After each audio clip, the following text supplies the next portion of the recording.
Hello everyone, I'm Braden and this is Jaden, and we're both from the Woodland Secondary School NCC unit. Are you good with your hands? Look at me to show your ability. Now, I'll be showcasing how to do the one-hand spin. Firstly, you may use a broom or a stick to help you to do the one-hand spin activity. Place your broom or stick on your left palm and cup your right hand at your right waist. Proceed to continuously spin. Start. Proceed to tilt your broom or stick downwards and start spinning continuously or looking forward at the camera. Make sure to place your broom or stick facing downwards and spin the rifle, and make sure that you cup your waist while doing it. Jaden will now be demonstrating how a longer version of the one-hand spin.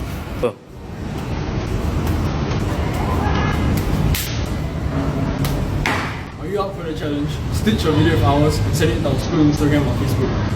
The winners will be announced at January.